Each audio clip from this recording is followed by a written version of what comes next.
Muy buena.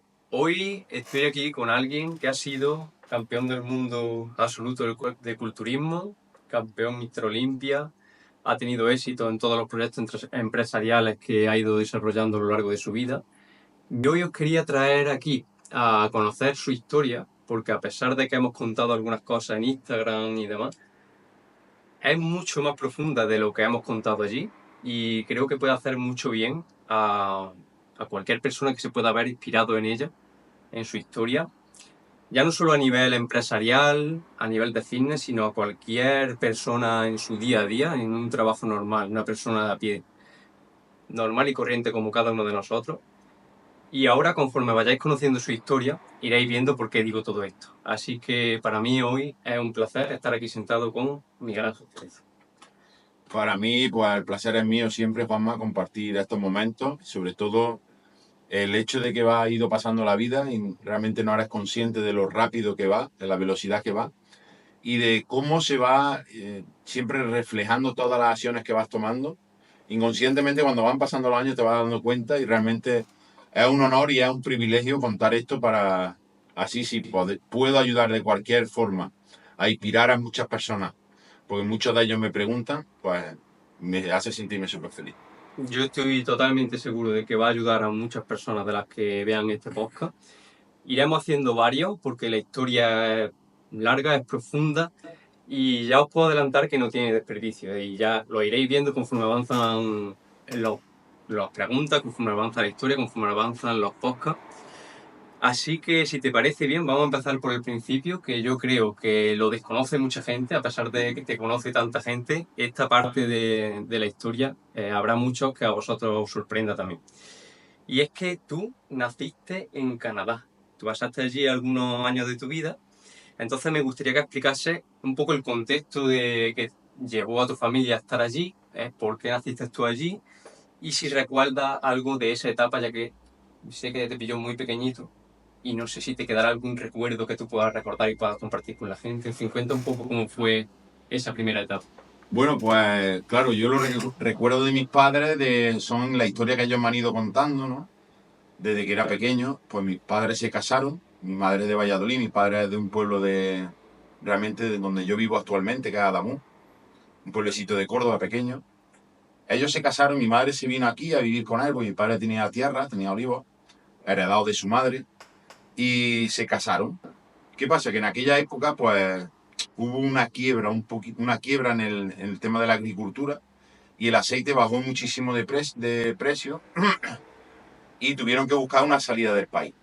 Entonces, en aquellos momentos, un hermano de mi madre, se llama Quirino, él ya estaba en Estados Unidos trabajando como mecánico de la Ford. Entonces, en aquellos entonces, para emigrar a ese país, tenías que tener ya un contrato de trabajo o, o que alguien te hiciera como una carta de recomendación para poder visitar el país y poder ir a trabajar. No era tan fácil emigrar a Estados Unidos o a Canadá en aquellos entonces sin una carta de recomendación con un contrato de trabajo ya formalizado. Entonces, a través de mi tío, pues hicieron una relación en una de las subcontratas de las empresas que trabajaba él. Y mi padre, pues ya se fue con una carta de recomendación y con un contrato de trabajo. Empezó de barrendero en una fábrica, que esa fábrica tenía una subdirección que era Iberia, la empresa que fabricaba los aviones de Iberia. Entonces, mi padre se fue en el año 66, 65, 66 aproximadamente, y, y empezó allí a trabajar. Entonces empezaron allí a trabajar, mi hermana ya se fue ya con un añito y medio de aquí de España, ya nacía. Se fueron a Canadá, empezó mi padre a trabajar allí. Claro, ¿qué pasa? Pues se dificultó todo un poco, ¿no? Porque tuvo que empezar a aprender a hablar inglés, no sabía, entró en una empresa donde era uso exclusivo el habla inglesa, o sea, no se hablaba nada de español. Entonces es cierto que tuvo un proceso de adaptación muy duro, pero sí que es cierto que se fue adaptando y con muchas ganas. O sea, yo ahora entiendo un poco el cómo me he ido relacionando yo con la vida, ¿no?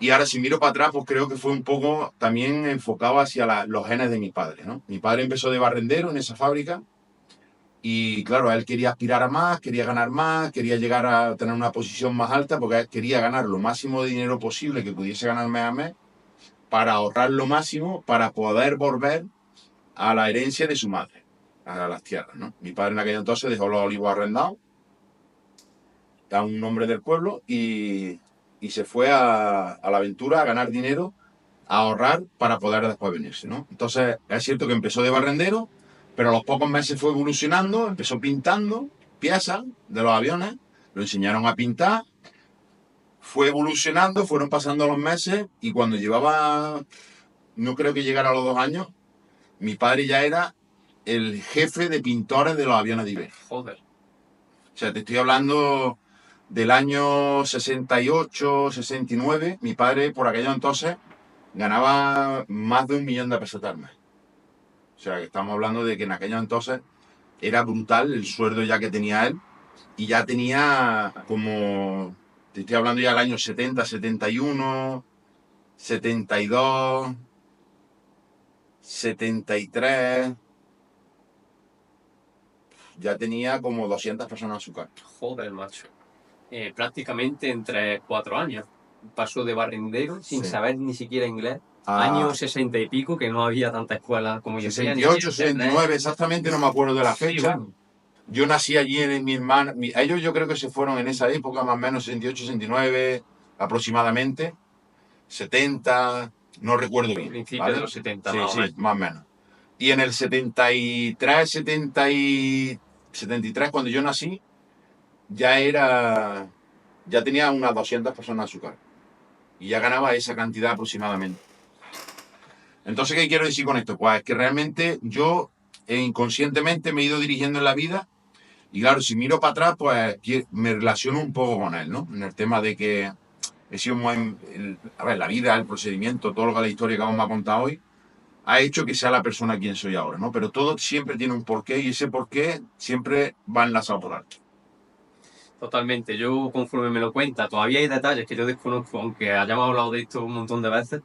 Y es lo que tú dices, desde el primer momento ya se ve esa actitud que tú tienes de forzarte siempre al máximo, de dar siempre lo mejor de ti, que claro, en cierta parte te viene también de tu familia, porque fíjate, coño, lo meritorio que es que una persona sin saber inglés se vaya a Estados Unidos a principios de los 70 y en 4 años pasa a tener 200 personas a su cargo. Entonces, entiendo un poco ahora mejor también tu actitud ante la vida y ante los proyectos y que, claro, y que hayas visto también en tu familia eso. Te quería preguntar, ¿tú recuerdas algo de allí, de aquella etapa? Recuerdo muchísimas cosas, Juan. O sea, soy consciente de que recuerdo tantísimas cosas y tantos recuerdos, yo siendo tan pequeño, porque yo ahora miro a mi hija muchas veces y yo digo, hostia, que he ido mirando, observando a mi hija y yo digo, hostia, mi hija con esta edad, cuando pasen los años se va a acordar de estas cosas y la verdad es que te acuerdas, ¿eh? O sea, nos vinimos con 7 años a España, cuando yo tenía 7 años, estoy hablando del año 80, 80, 81 creo. 80, creo que fue en el año 80, octubre del 80. Y yo con 5, 6, 7 años recuerdo un montón de cosas, tío. Un montón de experiencias, de cosas que hacíamos, de visitar las cataratas de Niagara Falls con mi padre, mi hermano ya chico, mi tío de Canadá, mi tío Quirino, mi madre, mi padre. Recuerdo de visitar la CN Tower, la torre más alta del mundo. Recuerdo que yo vivía en una avenida que se llamaba Avenida Morningside. Incluso recuerdo todavía el teléfono, tío, de mi casa. Joder, de estos de ruedecitas. Sí, de la rueda, tío. O sea, es increíble. Pero es que yo recuerdo que mis padres vivían en una avenida que se llamaba Avenida Morningside. Te estoy hablando del año 77, 78, 79. Que yo en aquellos años tenía 5, en aquella época tenía 5 o 6 años. Que tenía 7 direcciones para un lado y 7 direcciones para otro. Y el colegio estaba muy cerca de mi casa. O sea, todo eso lo recuerdo perfectamente. Y luego, muy cerca del colegio, había un McDonald's. O sea, imaginaros ahora el salto que vamos a dar en la vida, ¿vale? Cuando os cuenta ahora lo siguiente. Pues muy cerca de mi casa, de donde yo vivía, te puedo decir 1,5 kilómetros, estaba la ciudad de los Grandes Lagos. el lago Erie, Superior, Michigan. O sea, yo me acuerdo en invierno de ir la gente y nosotros ir a verlo, que llevaban el taladro ese, hacían el agujero y se ponían a pescar. Recuerdo de cruzar el océano en el coche de mi tío, porque pasaban los coches por lo alto del hielo del océano y nos daba un paseo por esas maravillas. O sea, todas esas cosas las recuerdo. Recuerdo cumpleaños celebrándolo en mi casa. Recuerdo empezar a nevar en invierno y salir a la calle y caerse una lágrima y quedarse congelado. Joder. O sea, recuerdo una cantidad de cosas. Recuerdo las ardillas en mi piso que las podías casi coger en la calle. Claro, era otra época, Sí. no había tanto estrés ni tanto... Los animales estaban, o sea, era como una selva. Eran avenidas muy grandes, edificios, eran pisos, no es como aquí en España o en Madrid que están todos los pisos juntos. Había un edificio o dos y tenía su jardín, tenía su piscina. O sea, recuerdo una cantidad de cosas que mirando para atrás ahora es brutal. O sea, brutal. Ahora imaginaros el cambio de paradigma para un niño de 7, 8 7 años, años. cuando te volviste, de pasar de una urbe enorme que vosotros vivís En Ontario, en Ontario, al lado de la ciudad de los Grandes Lagos. en una ciudad enorme, con un montón de avenidas, con un montón de casas gigantes, un mundo mucho más avanzado de lo que estaba España en ese momento. Y ahora fijaros el cambio de paradigma que se presenta en su vida, porque cuando tienes 7 años os tenéis que volver a España y claro, la situación es muy diferente. Cuenta un poco de qué surgió ese cambio, qué fue lo que te encontraste. Fue brutal. Imaginaros un niño de 7 años. Fue brutal porque yo recuerdo que vinimos un 30 de octubre del 80. Creo exactamente que fue esa fecha. Tu cumple, ¿no? Mi cumple. El día de mi cumple. Yo recuerdo que nos recogió en Madrid, en el aeropuerto de Madrid, mi tío, una hermana de mi madre, Chon, y mi tío Manolo, que él trabajaba en Philly. Arreglaba televisiones y me recuerdo que nos recogió con una furgoneta del trabajo. Claro, pues nosotros veníamos con muchas maletas y después mi padre había mandado 7 o 8 baúles donde venían muchas cosas de ropa y de chucherías que había mandado mi madre, porque mi padre ya sabía dónde veníamos. Entonces, yo recuerdo que no sabía por qué llenaron un baúl entero de chucherías y un baúl entero, Juanma, te estoy hablando de un baúl así, Madre mía. de 1 metro por 2 metros, lleno de chucherías y lo demás ropa y cosas que habían comprado allí para traernos aquí. Y yo no entendía el por qué habían echado tantas chucherías ahí, pero claro, lo entendí perfectamente cuando llegué al pueblo del natal de mi papá. O sea, yo recuerdo llegar a Madrid mi tío con una furgoneta a recogernos con las maletas, porque los baúles llegaban a la semana, 2 semanas después. Yo recuerdo subirnos en la furgoneta y coger dirección Madrid a Adamuz. O sea, ese camino, con 7 años, lo voy a recordar toda mi vida. Se me ponen los vellos de punta todavía. Yo recuerdo llegar ya por la Nacional 4, que era nacional, que no era autovía. Yo recuerdo mi calle, que tenía 7 direcciones para cada lado. Yo veo que venimos de viaje en una carretera donde circulaban los coches en doble sentido. Y yo decía, Dios mío, ¿dónde vamos? O sea, yo era llorar todo el Claro, para camino. ti era un mundo nuevo. Mi hermano y yo era todo el rato llorando. Claro, dar cuenta que yo venía de una ciudad súper explotada, con McDonald's, con todo lo último en tecnología, sala de juegos y todo. Y llegamos aquí a España, donde eso no existía. O sea, aquí no existía el McDonald's. Aquí no existía la Coca-Cola en aquellos entonces. Aquí existía la gaseosa del tapón con el alambre que se abría y se cerraba. O sea, brutal. Llegamos a Adamuz. Mentira, llegamos a Villafranca. Yo ese camino de Villafranca a Adamuz lo voy a recordar hasta el día que me muera. O sea, yo recuerdo esas mojoneras con esas curvas. Joder, ya. Llegar a lo alto de la montaña, donde visualiza Adamuz, y unas curvas cerradas. Y yo decía, mamá, ¿dónde nos lleva? O sea, yo lo flipé.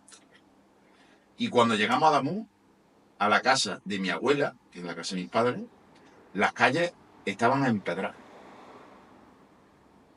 Nosotros llegamos de noche y las calles estaban empedradas. O sea, la casa de mi abuela estaba bien, pero claro, había un cuarto de baño en aquello entonces, con una ducha con un brazo. O sea, yo cuando llegué a la casa flipé. Desde acostumbrado al piso que yo tenía en Canadá, a la casa de mi abuela sí que era muy grande, pero claro, faltaban muchas cosas. Claro. En cuanto a comodidades y avances. ¿Qué pasa? Al día siguiente nos levantamos y hay que adaptarnos a la vida de aquí. Nosotros no sabíamos español, nada. Claro, tú habías nacido Yo directamente había ahí. nacido allí, aprendí el inglés, y cuando nosotros llegamos aquí nos encontramos el paradigma me levanto por la mañana, en mi calle hay unos naranjos que todavía existen, me levanto, me asomo a la calle y hay en cada naranjo 6 o 7 cabras atadas, un mulo, lo voy a recordar toda mi vida. Escúchame, eso se me quedó grabado a fuego. Yo decía, ¿estamos en la selva? ¿Dónde? O sea, brutal. Y mi madre dice, venga, al cole. Nos lleva al colegio. Imagínate a los nenes mirándonos allí. Claro, nosotros llegamos de un país, de otro país, no sabemos hablar español, no decíamos nada más que facaf, sanababech. O sea, lo más gozo que puede decir un ser humano. Y imagínate el cambio que pasa, que yo desde ese minuto 1 creo un impacto tan brutal en mí que retrocedí y no quería ir al colegio. Entonces, eso fue un poco, en mí afectó más, en mi hermano afectó menos, y en mi hermana, que era mayor, pues afectó menos. Ellos ya eran un poquito más grandes, habían vivido un poquito de más cosas, a ti te pilló más pequeño. Pero imaginaros cómo tenía que ser, ya no solo el paradigma para él, que el cambio fue brutal, sino también para la gente de su pueblo que en esa época no estaban tan acostumbrados a recibir extranjeros. Y imaginaros también el idioma de un pueblo de sur de España. No es un español perfecto como puede pasar en Madrid. O sea que la situación tenía que ser muy, muy, muy, muy complicada, sobre todo para un niño de 7 años que un día está en Canadá y al día siguiente está en un pueblo de 3.500 6.000 o 4.000 habitantes. Entonces, imaginaros el cambio que tuvo que suponer para él. Y claro, te obligó a adaptarte porque no había otra manera Yo no hacía nada más que repetirle a mis padres que cuando no íbamos a volver, y claro, ellos me decían, sí, ya volveremos. Claro, por engañarte ese día ya está. Vale, y ahí, en esa época, ya claro, tus padres ya empezaron a vivir de allí, de las tierras, de los olivos y demás. Y llega un momento en que todo eso vuelve a decaer, ¿no? El precio del aceite y os pone en una situación un poco más complicada. Cuenta un poco cómo pasó aquello, las situaciones que tuviste que vivir, para que la gente también se inspire en esos momentos más duros que te tocó vivir a ti pues, desde tan pequeño y para que vean un poco cómo se ha forzado tu carácter y tu actitud a partir de todo eso que has ido superando en tu vida. Pues a ver, pues justamente volvimos, en aquellos momentos el aceite más o menos estaba cotizado, estoy hablando del año 70 y 80, perdón, 80, 81, 82, vuelve el aceite de colza. El aceite de oliva pega un bajón. Mi padre, todo el dinero que traían, se lo invirtió en el campo, en mejoras, en hacer una casa, piscina, sacas agua, compró más olivos. ¿Qué pasa? Que todo el dinero que traía él pensando que eso iba a resurgir, que ya estaba bien, pues no fue así. Y nos volvimos a arruinar. Mis padres se volvieron a arruinar, el aceite no valía dinero. ¿Qué pasa? Pues que nosotros, con 8 años, 9 años, nos tenían que quitar del colegio en diciembre para coger la asignatura. Mi hermano y mi hermana y nosotros, ¿no? ¿Esto cuántos años teníais vosotros? Yo ahí tenía, yo creo que 10 años. O sea, estoy hablando que yo el primer año que cogí aceitunas, yo recuerdo todavía que no, yo cuando llenábamos el cubo, las puertas, no podía realmente bien. Ella, claro. Sí. O sea, claro, yo ahora miro a mi hija y recuerdo muchas cosas y digo, hostia, es que es increíble con esa edad que yo estaba cogiendo aceitunas y la vida que está teniendo ella, ¿no? Pero bueno, la vida, yo doy gracias a Dios siempre y miro para atrás, que yo me he construido en la persona que soy gracias a toda la experiencia que he tenido en mi infancia. Entonces, con 10 años, pues ya cogiendo aceitunas y cogíamos aceitunas desde diciembre hasta abril, finales de abril. ¿Qué pasa? Que en esa época nos quitaban del colegio. Tú imagínate, yo ya me había adaptado un poco, empecé a hablar español, me empecé a relacionar, pero ahora llega esto y desde diciembre a abril no vas al colegio. Estás sin ver a tu amigo, Sin vuelvo ir otra vez sin ir a la escuela, sin tener información, sí, por mucho que yo quería, hacía tareas, pero yo ya ahí, eso fue el segundo batagazo que me dio, como para desvincularme y despegarme un poco más de eso, que le llegué a coger pánico. Claro, después empiezo a ir al cole, no estoy a la altura de mis compañeros y le cogí pánico. No quería ir. Cuando le coges pánico a algo, lo que hace es querer esquivarlo. Y yo no hacía nada más que querer esquivar. Mis hermanos sí que seguían estudiando, o sea que yo no culpo, esto fue culpa mía. O sea, mi hermano sacaba todo matrícula o no, mi hermana también, casi, pero mi hermano siempre mejor. Y yo trataba de esquivar.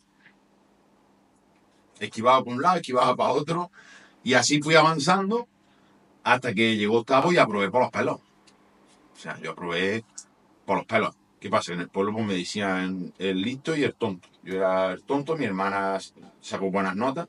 Sí, pero de los tres, ¿cuál? El arte, sí, el más tonto. El canadiense es el más tonto. Entonces yo ya pues, me fui relacionando con eso. Pero sí que es cierto que en esa época, pues yo, cuando estábamos en aceituna, o sea, recuerdo llegar las navidades y nosotros comíamos en la candela lo que podíamos. O sea, chorizo, un plato caliente de lo que fuera y poco más porque no había regalo de Reyes, no había porque no había dinero. Y a mí me daba igual, yo era el del medio y yo veía que mi hermana lloraba porque quería salir, mi hermano lloraba porque quería a lo mejor algo y yo trataba siempre de ser el fuerte. A pesar de ser el Sí, pequeño. a ser mediano. Mediano. De intentar estar bien porque yo lo que quería era que ellos estuvieran bien, porque yo sé realmente en aquella época sin nada, también te digo que yo era feliz. O sea, yo era feliz yendo a Coacituna, era feliz un día de lluvia en la candela, era feliz comiéndome un trozo de chorizo con mi hermano y mis padres en la candela. Yo era feliz. O sea, yo soy una persona que me ha adaptado siempre a todo para estar bien y querer que los demás estuvieran bien también siempre. Eso desde pequeño. Entonces, todo eso lo he ido relacionando con esa energía desde a mayor y es cierto que sigo haciendo lo mismo de distintas formas, pero relacionado siempre con lo mismo. Y es cierto que ahora entiendo el porqué de todas las cosas que he ido haciendo en la vida, porque yo siempre que me acostaba yo decía, yo cuando sea mayor, mi casa no va a faltar nunca de nada, mis padres van a tener dinero, mi hermano le vea, o sea, no quiero que le falte nada a nadie, si me caso quiero que mi casa sea así, o sea, eso era todo los días, repitiéndomelo yo con la misma nariz. Entonces te convencía al final a ti mismo, pero fijaros, valorar lo que es la situación. Imaginaros un 25 de diciembre, un niño de 10 años que ha estado 4 o 5 meses fuera de la escuela cogiendo aceituna con su hermano, que él quería ganar dinero y que todo el mundo estuviese bien, pero no por él, porque él estaba bien. A pesar de los prejuicios de los niños de la escuela, a pesar de estar trabajando en el campo como cualquier otro, y fijaros ya cómo se va forzando ese carácter de querer proveer a los demás para que ellos estén bien, no por él mismo. O sea, luego entiendo cuando te viene gente pidiéndote ayuda, pidiéndote consejo, y te dices, joder, tío, me has cambiado 100% la manera de pensar, pero es que esto es algo que yo creo que también, aparte de todas las cosas que has tenido que pues, superar, aparte de la inspiración de tu familia y demás, yo creo que algo ha nacido contigo en eso, porque yo por el tiempo que te conozco, algo me hace sentirlo dentro, de saber que tú has nacido con algo dentro que te hace también ser feliz ayudando a los demás. A ver, yo siempre digo, no sé si es que siempre me paraba a valorar mucho las cosas, porque date cuenta, Juanma, que yo venía de un país con 7 años, que yo ya con 4, con 5, con 6, yo recordaba perfectamente mis navidades. Mis padres ponían el árbol de Navidad en el piso. Yo recuerdo el árbol de Navidad que yo tengo fotos, era lleno, Juanma, lleno. Lleno de cosas. 10, 12, 15 regalos para cada uno. Había dinero, había Claro, abundancia. trenes eléctricos, coches teledirigidos. O sea, yo venía de una abundancia brutal, porque mi padre ya ganaba mucho dinero. ¿Entiendes, no? Claro. Claro, ¿qué pasa? Vengo a España y al año todo eso cae. ¿Qué pasa? Que eso realmente me dio una sacudida a nivel sentimental, que yo he ido siendo consciente de todo lo que he hecho conforme he ido aprendiendo, me han ido enseñando a que todo eso tiene un porqué. Yo siempre digo que en la vida de cada uno, todos tus actos, todo lo que has hecho, de la forma que te diriges, tiene un porqué. Pero tienes que mirar para adentro y analizar. Y si analizas y miras para adentro, sabes por qué has hecho esa acción. Claro. Y yo he ido siendo consciente de eso conforme han ido pasando los años. Entonces yo fui consciente de que yo era así o soy así por mi vida, por la experiencia de la vida tan brutal que he tenido. Interesante ese ejercicio que lo haga también la gente, que es una cosa que no se suele hacer, pararse y mirar un poco para adentro y buscar el porqué de las cosas, que todo tiene también una relación y un sentido. Vale, entonces ahí pasan unos años más, se recupera un poquito la economía y quiero llegar al momento en el que llega el día de tu primer entrenamiento. La primera vez que tú coges una mancuerna, que coges una pesa. Cuenta un poco en qué situación fue eso, porque también es una pasada esa historia. A ¿Y ver, cómo te sentiste cuando cogiste eso? Explica un poco lo que recuerdas de ahí eso. ya fueron avanzando los años. Yo ya recuerdo que con 14, 13, 14 yo empecé a trabajar de camarero en un bar de mi pueblo, en una cafetería por la mañana, cuando no tenía que ir al campo. Y, y ahí ya yo ya me empecé a relacionar con un amigo mío en el pueblo. Y, y él entrenaba en una casa de su tía, de su abuela, creo que es su abuela, su tía. Y entrenaba, tenía unas mancuernas hechas de estas de que se montaban, tenía un soporte de sentadilla, tenía una prensa hecha casera, unos tubos que le había hecho un herrero. Tenía un banco, una silla, me recuerdo que era una silla vieja, le soldó a la silla, le soldó como una chapa y ahí hacía purescó. Tenía una polea hecha donde hacía tríceps y ahí empecé yo a entrenar algún día con él, ¿no? Pero sí que es cierto que yo iba algunos días, él iba todos, pero a mí me costó un poco enganchar, ¿eh? Ah, sí. Yo no era constante de ir todos los días. Pero te voy a contar lo que se movió ahí para que eso me enganchara a mí al 100%, ¿no? Entonces yo ya empecé a tener amigos, empezábamos a salir, tenemos pandillas, en las calles siempre había pandillas. Y yo un día tuve un altercado en la pandilla con uno. Y me intimidó, pues yo era una persona, era muy delgado. Y siempre he sido así, ¿no? Pero he sido siempre un poco como que me daba miedo, como que un poco asustó, ¿no? Y me intimidó. Y a raíz de ese día, dentro de mí, yo me acosté y dije, esto va a cambiar. La persona esa era mayor que tú, de tu No, de edad. la misma edad. De la misma edad. Y gracias a esa persona, y gracias a ese acontecimiento que pasó, yo me empecé a dirigir ya a las pesas con otro enfoque. De ser más fuerte, de poder Sí, defenderte, quizás, de tener más sí. confianza. Y ahí yo ya era consciente que yo ya entrenando con él, incluso ya empezamos a venir a Córdoba a entrenar al gimnasio Orión de Carlos III y al gimnasio Sansueña del centro, al lado de la radio de los 40 principales. Veníamos 2 o 3 veces en semana. Y esa era otra de las preguntas que te quería hacer, que, claro, en tu pueblo había un gimnasio, ¿no? Pero lo En habría ese cerrado. momento, en ese momento no había gimnasio. Lo Vale. abrieron a los 2 o 3 años. Todo igual.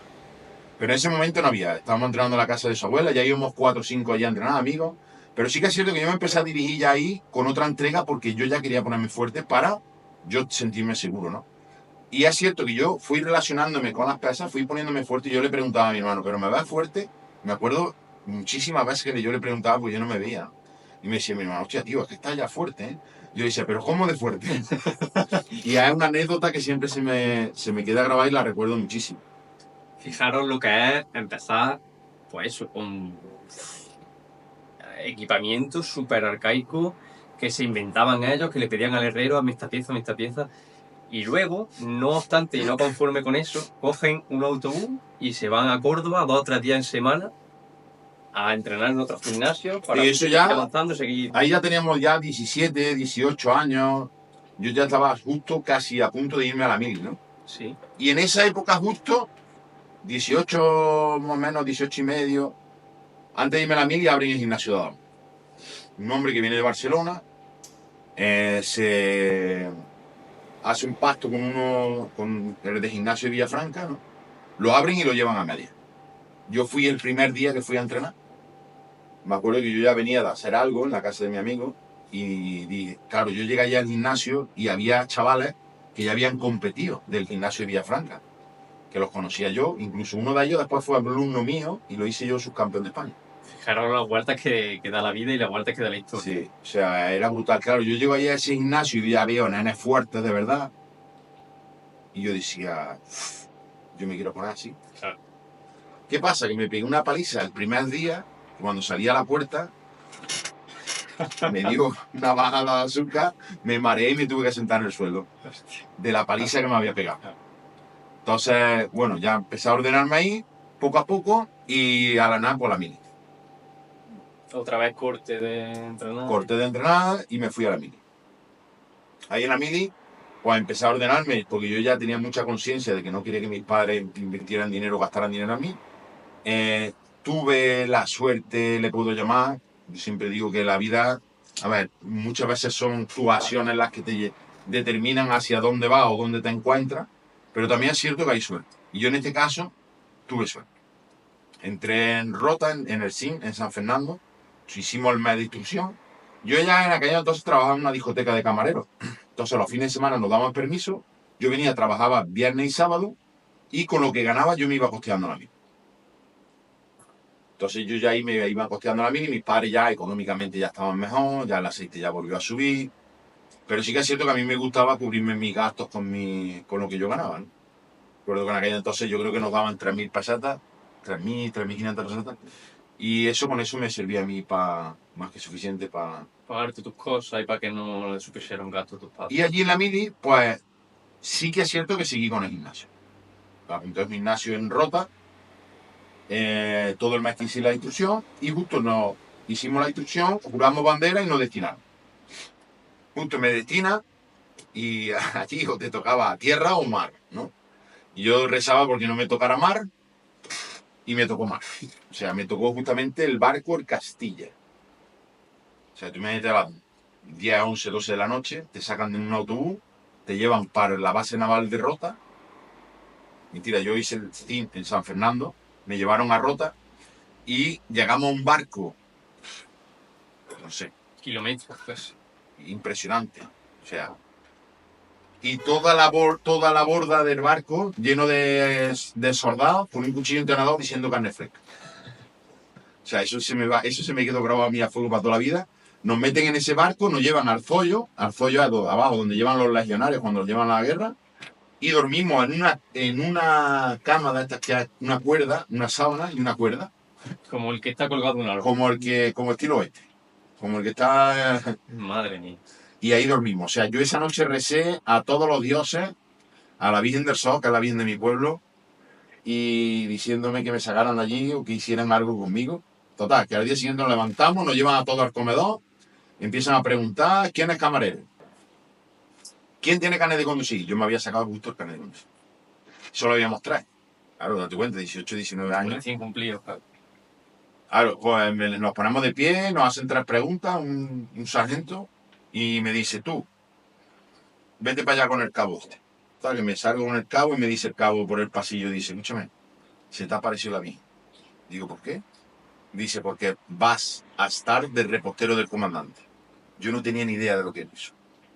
Digo, no me digas. Dice, sí, dice, escúchame, vas a estar todos los fines de semana en tu casa, todas las fiestas, todos los puentes, vas a vivir como el comandante. O sea, imagínate que te ha tocado la lotería. O sea, yo lo flipé. ¿Qué pasa? Que sí que es cierto, claro, cuando ya vi lo que era el repostero del comandante él tenía un camarote arriba, en todo lo alto del barco, un camarote. Nosotros teníamos una cocina y abajo, en la siguiente planta, estaba la cámara de suboficiales. Y ahí era donde había reposteros, pero eran de suboficiales. Ahí había una cocina, cualquier cosa que yo le tenía que hacer, unos huevos, cualquier cosa rápida. Y lo que no, pues bajábamos a la cocina abajo y nos hacían la comida del comandante. Entonces yo comía de lo de él. Vivía lo de él. No tenía que hacer guardia, no tenía que formar por las mañanas, no tenía que formar por la noche, siempre vestido de bonito.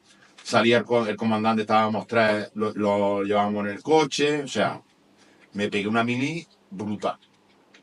Y menos mal, porque si no, también Sí. otro revés más de la vida con tan poca edad. Gracias a Dios ahí se encauzó la vida y me dio gusto que yo creo que ya Dios me lo dio porque creo que lo necesitaba. Claro, ya dijo, a este pobre ya Sí. vamos a cambiarle un poco las cartas porque ya bastante ha tenido con la poca vida que lleva. Vale, entonces ya vuelves de la mili, ¿no? Y ya está el gimnasio de tu pueblo abierto. Y me gustaría saber, porque esa parte de la historia yo no sé ese detalle en concreto, ¿qué fue lo que a ti te vino a la cabeza o el día que primera vez pensaste en decir, quiero alquilar el gimnasio de mi pueblo porque no sé los motivos que tendrías dentro ni lo que se te pasó por la cabeza para que llegase ese momento? A ver, todo eso viene relacionado con la mili, ¿no? En la mili tienes mucho tiempo que pensar. Y claro, yo trabajaba de camarero en una discoteca, trabajaba en un restaurante por las noches o entre semanas cuando no estaba en la discoteca, y en el campo, ¿no? Y yo, estando en la mili, yo ya me planteé, ¿qué quiero hacer? En el campo no quiero estar. Yo había visto lo que había pasado a mis padres y yo no quería sufrir de nuevo eso otra vez. Yo no sé, en ese momento estaba todo bien. Pero yo no quería volver a vivir esa experiencia, ¿no? Entonces, como que no. La discoteca, digo, es que eso no es a futuro. O sea, yo quiero realmente ganar dinero. O sea, quiero hacer algo. Pero claro, no sabía qué. Entonces yo volví de la mili y tenía claro que quería hacer algo, que quería ganar dinero y que quería estar en una posición cómoda y bien. Aunque tuviera que trabajar lo que fuera. No me importaba. Entonces yo llegué a mi pueblo de nuevo, me apunté al gimnasio y estando en el gimnasio lo cierran. Porque no funciona. Nos vamos de nuevo a la casa de la familia de mi amigo y veníamos a Córdoba. En esto que a los 2, 3 meses, 4 meses, 6 meses, no recuerdo bien, lo vuelven a mí. Y 3, 4, 6 meses tampoco funciona. ¿Cierto? Y ahí como que se me enciende una luz, ¿vale? Yo digo, hostia, esto que lo abren y lo cierran. Pero claro, yo veía cómo hacían, a los chavales monitores que había, lo que, claro, los ponían gente a sueldo, pues estaban, te atendían, pero Lo mismo. lo mínimo, ¿no? Yo no sabía si era lo mínimo o lo máximo, sé que es lo mínimo ahora, ¿no? Claro. Entonces, ahí sí que es cierto que se me encendió una luz, pero claro, yo decía, pero esto, que se me iba. Pero sí que es cierto que se me venía la luz, se me iba, se me venía la luz, se me iba. Lo abre un amigo mío del restaurante, mi amigo José Mari, para los amigos. ¿Qué pasa? A los 5, 6 meses, 7 meses, lo normal. Uno que se va, el otro que no sé qué, lo cierran. Y ahí ya digo yo me voy a tirar al monte. Yo estoy seguro que esto lo levanta. Ya mi mujer en aquel entonces empieza a dar clases y se saca un título de aeróbic con Juan de Sansuel. Yo me empiezo a formar, me saco mi título y nos dirigimos al amigo o sea, el dueño del gimnasio tenía un hijo y yo no me relacionaba con él, ¿no? Y le pregunto un día, dice, bueno, pues hablo con mi padre, ¿verdad? Dice, pero eso está difícil, han abierto y lo han cerrado 2 veces. Total, un día pues nos acercamos y le comento, ¿no? Le comento, mira, estamos interesados. Yo en aquel entonces estoy hablando con 20 años. Imaginaros, 20 años, ya todo lo que había vivido de antes, han abierto y han cerrado el gimnasio 3 veces y su idea es, yo puedo levantar eso, yo puedo superar esa situación. 20 Ahora, años. no cuentes hasta el final cuando ya lo consigues abrir, que eso ya lo vamos a dejar para el siguiente podcast, pero cuenta un poco cuál fue ese primer intento y lo que pasó. A ver, ese primer intento, yo tengo un acercamiento con ese hombre. Claro, le pregunto, mira, usted, el gimnasio estaba montado entero, lo tenía debajo de su casa. El gimnasio intacto pero cerrado. Digo, ¿usted alquila gimnasio? Dice, chiquillo, ¿yo cómo te iba a alquilar gimnasio?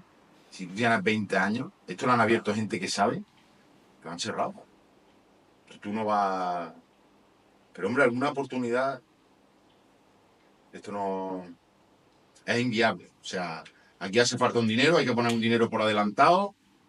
Tú no vas a tener el dinero, tampoco quiero que lo pierdas. O sea, piensa en otra cosa porque esto es inviable. Me fui, pero yo pensando, digo, yo voy a hablar otra vez con ese hombre a la semana, 2 semanas.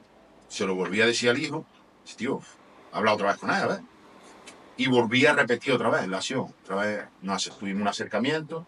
Mira, que yo estoy seguro que si yo te doy un dinero por adelantado, que yo la arriesgo.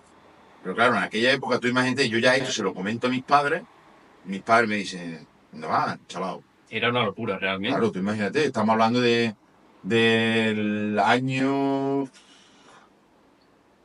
Pues... 94, 95 aproximadamente. No había apenas cultura de entrenamiento como Nada. hoy en día que todo el mundo entrena, no había gimnasio, no Nada, había un había- pueblo del sur de España que se dedica a la agricultura. Que Tú no date invita cuenta, Juanma, que cuando yo venía a Córdoba, en Córdoba había 5 o 6 gimnasios. No había más. Estaba el Taiso, el Tacho, los de Juan, que en aquel entonces tenía 2. No sé si existía allí en Sierra, que yo creo que sí también existiría, y poco más. 4 o 5. En 5 o 6. Córdoba capital. Córdoba capital. Claro, mis padres se lo digo yo, me dicen, sí. Yo ya entonces, en aquel entonces, yo trabajaba de camarero y mis padres me dejaban que yo me guardara el dinero, ¿no? Pero sí que es cierto que yo he sido siempre un hormiguita. Entonces me lo dejaban por eso, ¿no? Tírale. Pero nadie, o sea, ni mis padres, ni mi madre, mis vecinos, mis tíos me decían que estaba loco, porque es normal. Pues es que yo en el fondo, lo veo ahora, si me pasara con mi hija, Y yo digo, ¿dónde va, Caperucita? Pero yo tenía algo dentro, o sea, yo tenía en mi mente que yo eso lo levantaba. O sea, era brutal. O sea, yo tenía clarísimo, sabía cómo hacer inconscientemente, sin que nadie me fuese dicho nada, pero ya por lo que yo me relacionaba en Sansueña o con Juan en Carlos III, veía cómo trataba a la gente, yo decía, hostia, esto es algo distinto a lo que había nada. Yo sé que si yo gestiono esto de este sentir, sé que puede funcionar. Ya tenía unos destellos de aquellas ideas primeras, ¿no? De cómo funcionar. Vamos a dejar el primer podcast por aquí y ahora en el siguiente ya contamos cómo pasó de ese primer rechazo de que nadie confiaba en él, de que ni el propio dueño del gimnasio quería alquilarle el local, y empezamos el siguiente ya con la historia de cómo conseguiste al final alquilar eso, darle la vuelta a la situación y veréis que la historia queda a rato y es muy interesante. Así que vamos a dejar este podcast primero por aquí y continuamos en el siguiente. Pues nada, muchas gracias, Juanma, por este gran rato. La verdad es que me hace sentir súper bien recordar todas estas cosas porque realmente me vuelve a llenar de energía de ver de dónde empecé a donde me encuentro hoy. O sea, y todo esto le tengo que dar gracias a todas las personas que se han cruzado en mi vida, que me han ayudado, que me han dado ese apoyo, esa energía para seguir en mi día a día. ¿Qué mensaje os quiero transmitir hoy? Pues ya para finalizar, que nada es fácil.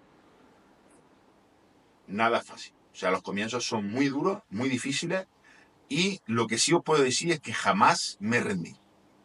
Así que nada, chicos, muchas gracias, seguiremos contando la historia y ahora, como siempre digo, a tope. A tope.